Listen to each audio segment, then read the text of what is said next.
Salli wa sallim ala sayyidina Muhammadin wa ala alihi wa ashabihi ajma'in. Subhanaka la ilma lana illa ma 'allamtana innaka antal alimul hakim. Rabbi shrah li sadri wa yassir li amri wahlul 'uqdatam min lisani yafqahu qawli wa saddid fi lisani wahdi qalbi bihaqqin Nabi Muhammad sallallahu alaihi wasallam wa alihi. Nawaina ta'allum wa ta'lim wal naf'a wal intifa' wa tadakkur wa tazkir wal ifada wal istifadah wal hatha ala tamassuki bi kitabillah wa sunnat rasulih wad dilala ala al huda wa du'at ila al khair ibtigha'a mardatillah wa qurbihi wa thawabih. Ma'asyiral hadirin yang dimuliakan oleh Allah Subhanahu wa taala, alhamdulillah kita bersyukur kepada Allah atas segala nikmat yang telah diberikan oleh Allah pada hari ini dalam keadaan sehat walafiat. Kita berada di bulan Zulqa'dah dan tidak berapa lama lagi bakal memasuki bulan Zulhijjah, termasuk bulan-bulan haram. Dalam Islam ada 4 bulan haram: Zulqa'dah, Zulhijjah, Muharram. Sikoknya newean bulan Rejab, newean bulan Rejab. Jadi 3 berdampingan, sikoknya berdewean. 3 berjejer: Zulqa'dah, Zulhijjah, Muharram. Sama Rejab. Itu namanya bulan haram. Apa maksudnya haram? Haram itu mulia, bukan haram mak kita itu. Tanah haram. Haram kalau tanah mulia, artinya haram itu mulia. Maksudnya di bulan itu tidak boleh melakukan kejahatan, tidak boleh saling kata, tidak boleh ini. Bahkan kata ulama, ketemu sama pembunuh bapaknya lagi tidak boleh malas. Zaman jahiliyah dulu saking menjago, dia ketemu sama musuhnya yang membunuh bapaknya. Mana begitu lupa beda. Kesetanan. Yang bunuh bapaknya, tidak kalah senyumnya. Baik. Kenapa? Menghormati bulan dan menghormati tempat. Tempatnya di Mekah, di batas haram, tidak boleh. Jadi bulan ini tidak bermaksiat gitu. Tidak melakukan, tidak ngatoi wong, tidak beributan, tidak mencaci, tidak menghinung, tidak kalau. Karena sudah di bulan Zulqa'dah. Sebentar lagi masuk bulan Zulhijjah. Itu lebih haram lagi, lebih besar lagi pahalanya. Ada seorang sahabat, amalan apa yang paling bagus di bulan Zulhijjah itu? Kata Rasulullah, amal baik baca baik katanya. Baca la ilaha illa anta, la ilaha illallah wahdahu la syarikalah, lahul mulku wal hamdu himdasyun qadir. Baca doa itu banyak, la ilaha illallah. 10 bulan Zulhijjah, tanggal 1 sampai tanggal 10. Sampai saking mulianya dijadikan sumpah dalam Al-Qur'an. Wal fajri walayalil ashri wasyaf'i wal watri. 3 ayat ini 10 malam ini. Apa tafsiran ayat ini? Demi fajar. Wal fajri artinya demi fajar. Fajar kapan? Kebanyakan ulama fajar tanggal 9 Zulhijjah. Itu kebanyakan ulama. Hari Arafah. Kenapa kok Allah bersumpah dengan fajar itu? Fajar ini tiap malam ada terus fajar. Karena fajar itu mulainya jamaah haji siap-siap melakukan wukuf. Ibadah haji ini kan termasuk ibadah besar. Wong haji diterima, habis dosa apa pun habis kan. Sebesar-besar apa dosa cucinya dengan haji. Makanya kadang-kadang wong salah fikir, paham. Pergilah haji, kaget belum banyak dosa kan. Mahal pula ongkosnya, kagetlah tua, umur 80. Tak habis mati lah, mati dosa kan. Iya juga dia nih. Cuman salah pemikiran macam itu. Kalau kita dari muda ni kan kita jago, kita dari dosa-dosa tadi itu. Jadi supaya kita menghindarkan. Jadi haji itu balik kalau diterima, tapi habis dosa sebesar apapun. Dosa besar habis juga. Besok haji cuman mahal ongkosnya, nak cepat 400, nak 5 tahun 290 barusan ini. Nak yang nunggu 15 tahun. Kalau nunggu naftar umur 70. Caknya untuk anaknya, caknya itu bacanya. Naftarlah dari umur 40, 45, naftarlah. Kalau dia berangkat 15 tahun, ya 55 masih seger. Jadi kalau 55 sampai 60 kan, jangan ngomong 80, nafta. Berapa kalau 15 tahun, Ben? 95, jangan ngomongin untuk anak gitu. Nah, jadi itu, wal fajri, demi fajar. Pendapat kedua, fajar tanggal 1 Muharram. Ada yang mengatakan fajar tanggal 1 Muharram, tapi pendapat lemah. Ada yang mengatakan fajar ketiga, fajar tanggal 10 Zulhijjah, fajar raya. Tapi pendapat lemah, pendapat kuat dalam kitab tafsir itu fajar hari Arafah. Kayak fajar Arafah kita berdoa itu. Besok Lebaran Idul Adha. Besoknya berdoa kita subuh-subuh fajar, ya Allah. Itu fajar paling hebat di alam semesta. Fajar itu. Wal fajri walayalil ashri, 10 malam. Kapan 10 malam ini? Pendapat terkuat 10 malam Dzulhijjah. Itu pendapat terkuat. Ya berapa hari lagi bakal datang sama kita. Makanya sunnah puasa 9, tapi 10-nya tidak usah lah. Ayo haram puasa kan. Tanggal 1 sampai tanggal 9. Tidak bisa Ustaz, kami ini begawe, Ustaz lemak duduk baik. Tanggal 8 sama tanggal 9. Kalau tidak bisa, tanggal 8 sama tanggal 9. Bisa atau tanggal 8? Tidak bisa juga Ustaz. Tanggal 9. Jangan tidak bisa kalau tanggal 9. Hari Arafah itu menghapus dosa 2 tahun. Tidak dosa gitu tuh kalau kita puasa 2 tahun. Jadi jangan tidak puasa tanggal 9 itu. Kalau baca 8 sama 9. Kalau tidak baca tanggal 9-nya baik, menghapus dosa 2 tahun, besar pahalanya. Tafsiran yang kedua, 10 malam bulan Muharram, tanggal 1 sampai tanggal 10 sampai malam Asyura. Pendapat yang ketiga, 10 terakhir Ramadan. 10 terakhir Ramadan, 21 sampai 30. Itu namanya walayalil asyr. Tapi yang paling kuat Dzulhijjah kalau ini kata ulama. Wasyafi'i wal watri, demi yang ganjil, genap, dan yang ganjil. Syafi'i itu genap, watri itu ganjil, witir. Witir itu yang ganjil kan. Maksudnya 10 sama 9. Jadi ayat 3 ini bercerita bulan ini kan, bulan Dzulhijjah kan. Itu menunjukkan kata ulama itu bulan besar. Bulan besar. Kata Imam Ahmad bin Hanbal, paling abdul hari itu hari Arafah. Paling abdul hari Arafah. Lailatul Qadar, walaupun Lailatul Qadar kalah. Menurut Ahmad bin Hanbal. Kalau ulama fikih dah Lailatul Qadar, kalau malam Lailatul Qadar, kalau siang Arafah. Itu tafsiran yang tepat, itu kata ulama. Tapi kita pendapat Imam Ahmad. Kata Imam Ahmad paling abdul. Kenapa? Tanggal 9 Dzulhijjah, karena Allah nurunkan ampunnya, magi ke ampunnya besar-besar. Tidak pandang bulu, kena kalau setan paling unyam hari Arafah. Nah, makanya kita sambut, kita siapkan. Kalau nak ngembek besar tu siap. Siap ke bersih ke jiwa kita, supaya kita dapat apa yang diberikan oleh Allah subhanahu wa ta'ala. Masyarul hadirin, kita lanjutkan lagi ini. Tentang hadis-hadis muazzin, azan. Kemarin kan sudah kita jelaskan. Kita ulangi lagi ya.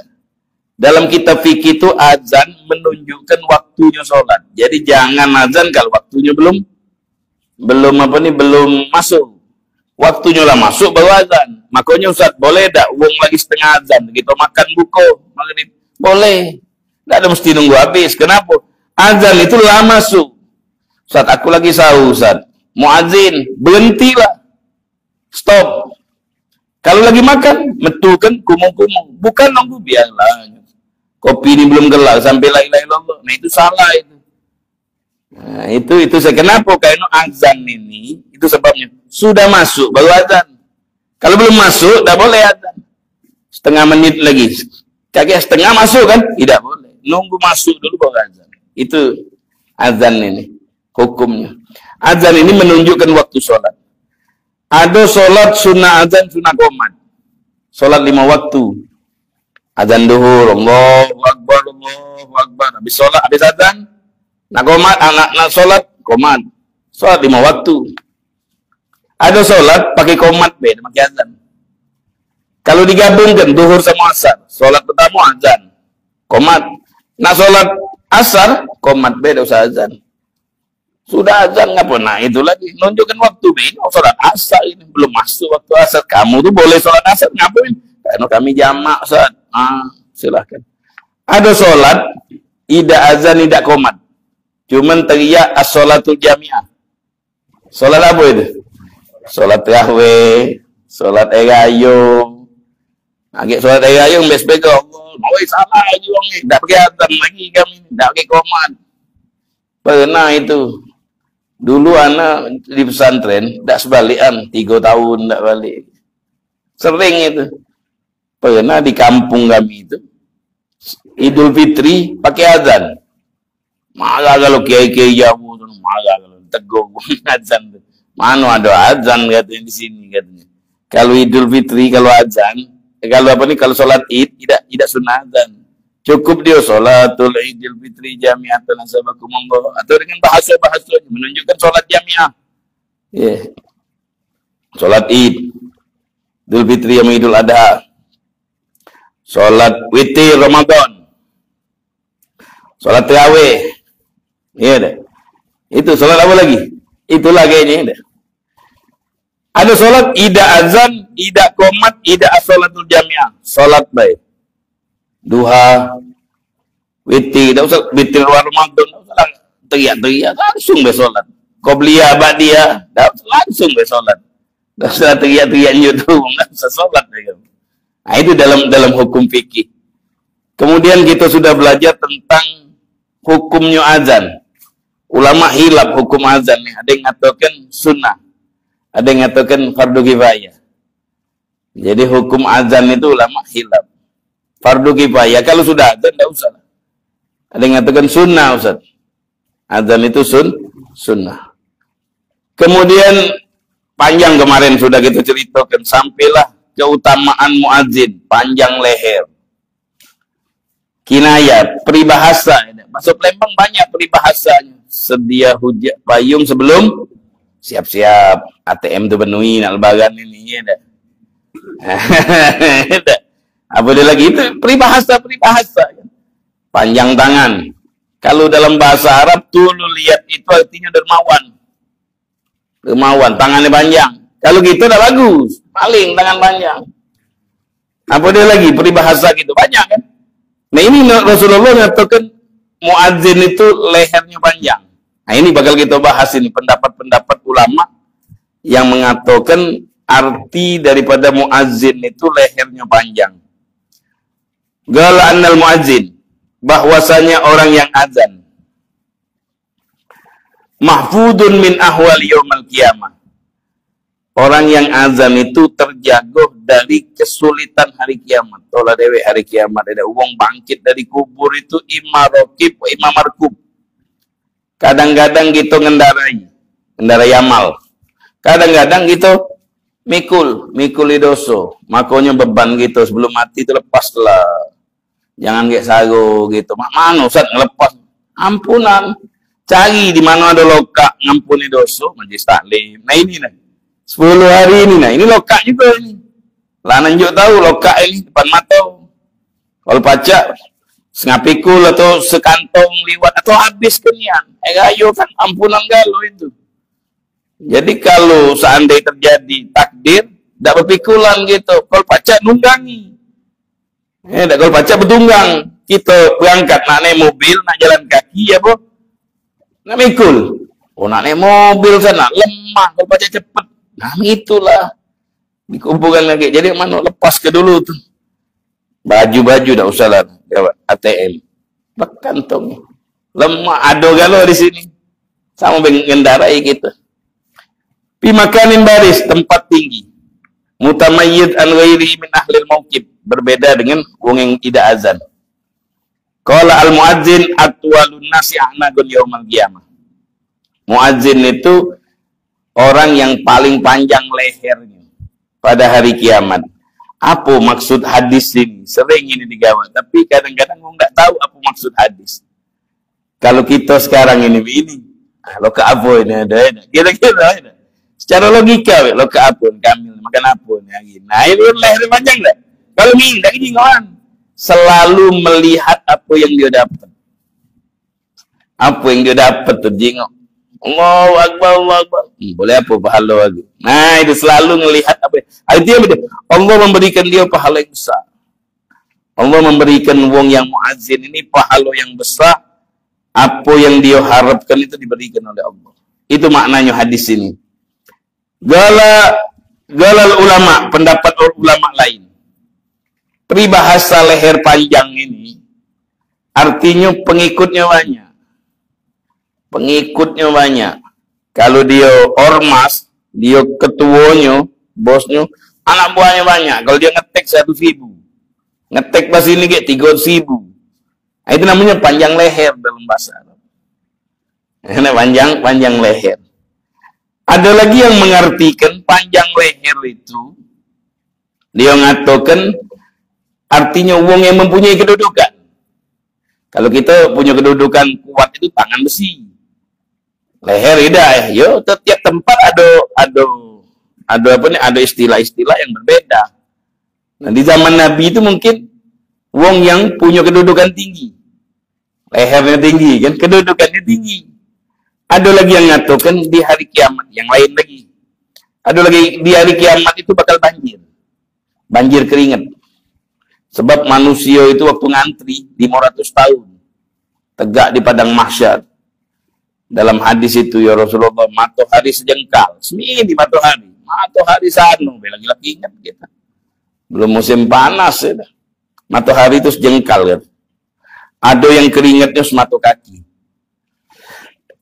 Basuh kita ngoyok. Ada yang keringatnya sebetis ini, sedengkul. Ada yang keringat sepusar. Ada yang ini. Apa dia ini basuh kita? Talalap. Kalau wong bulunya panjang, lemah itu. Terlalu dia. Iya enggak? Nah, artinya mereka wong yang dijago dari kesusahan. Sampai di 500 tahun nanti, nah speaker, jam 12 sekali, ya Allah, teriak.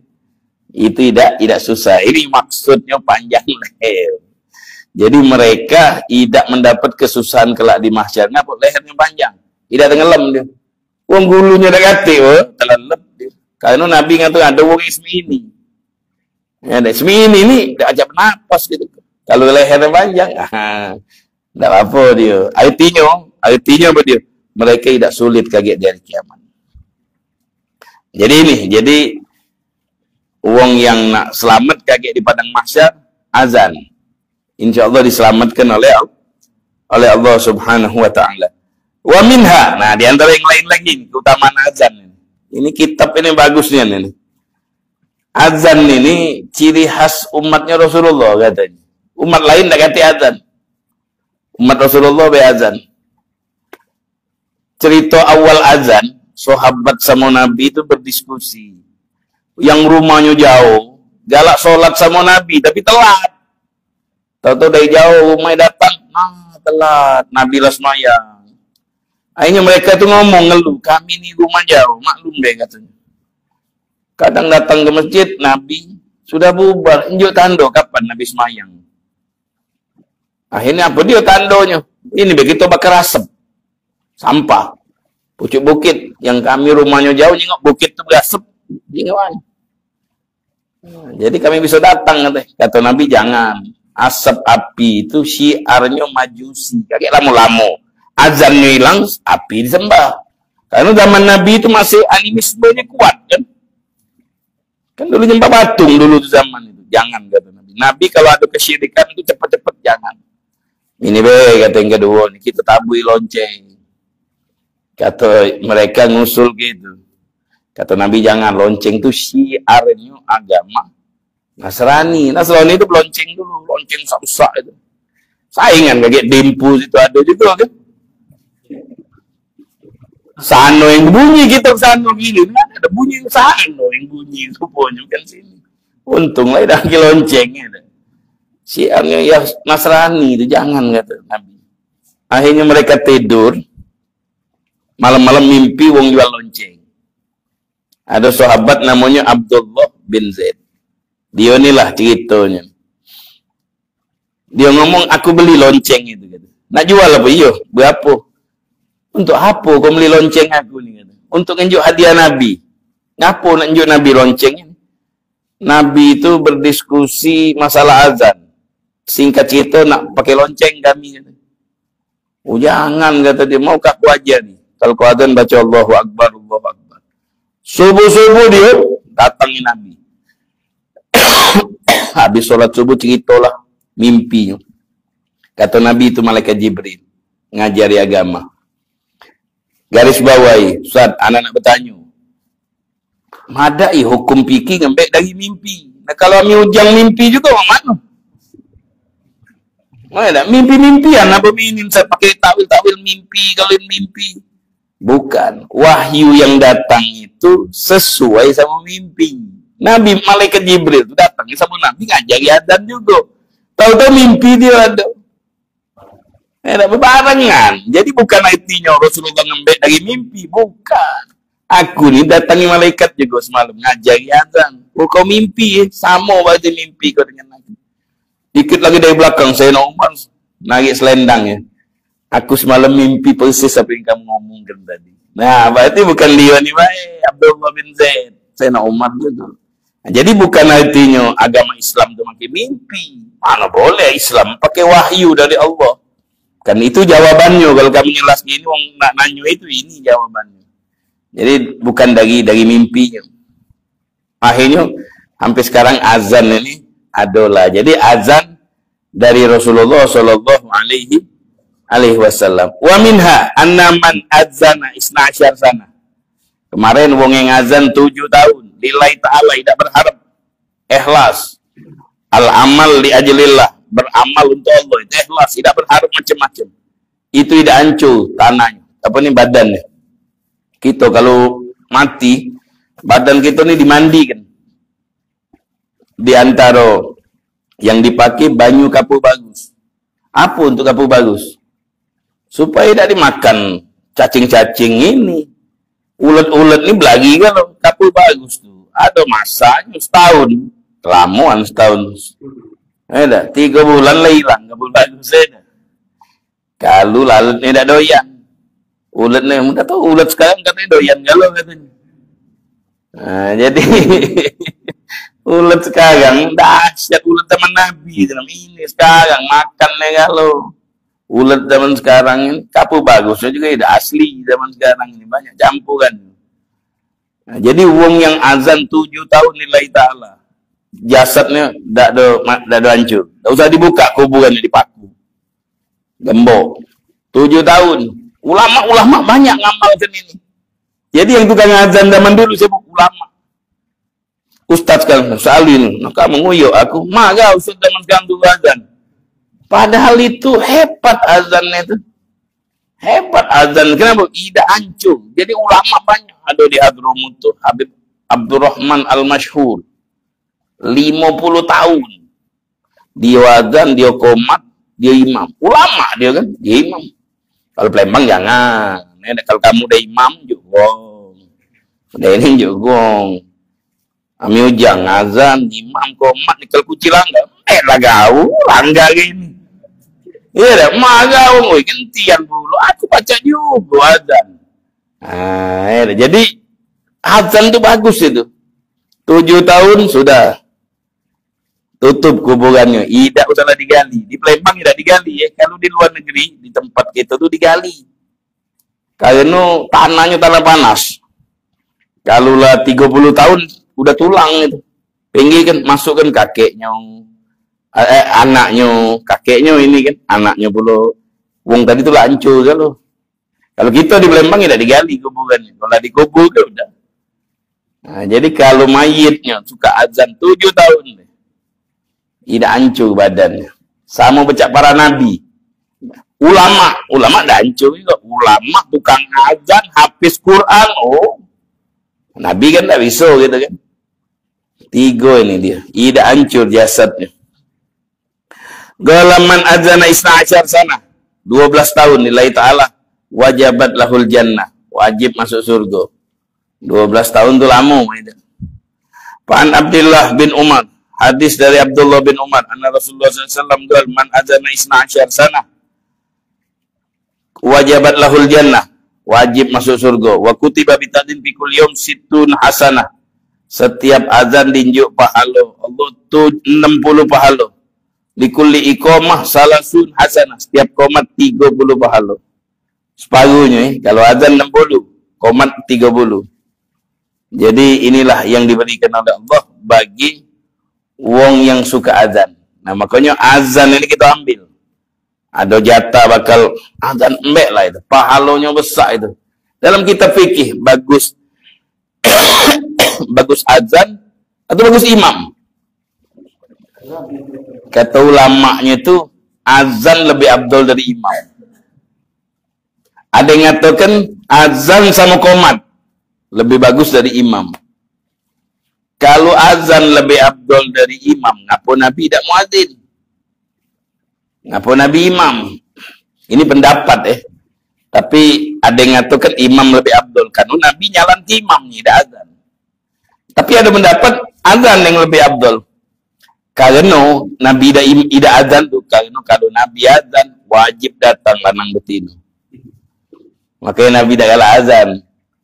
Ya wong sakit no musik masjid saya pula. Makanya saking sayangnya Nabi jangan aku. Yang resikonya dan mesti dijawabin, mesti didengar. Resikonya besar sama umat. Sedangkan Nabi sayang sama umat luar biasa. Yang bakal nyago-nyago ke umat dah kalah. Lagi berbahaya. Umatnya lagi yang berbahaya. Makanya Nabi dah kalah azan. Nabi imam. Jadi azan sama qomat menurut sebagian ulama lebih abdul daripada imam. Tapi kebanyakan ulama azan imam sama qomat imam lebih abdul daripada azan sama qomat. Walaupun ada juga yang mengatakan sebaliknya. Ma'asyiral hadirin yang dimuliakan oleh Allah, mudah-mudahan 10 bulan Dzulhijjah yang akan datang sama kita, mudah-mudahan Allah ngampuni dosa kita. Allah maafkan kesalahan kita, menerima amal baik kita, dipersiapkan apa yang diturunkan oleh Allah, diberikan oleh Allah kepada kita di hari raya yang akan datang ini, mudah-mudahan diberkahi oleh Allah. Kalau seandainya hari rayanya hari Sabtu, hajinya haji akbar, pahalanya besar, apa yang diberikan jamaah haji mudah-mudahan diberikan oleh Allah kepada kita. Wassalamualaikum warahmatullahi wabarakatuh. Alhamdulillahirabbil alamin.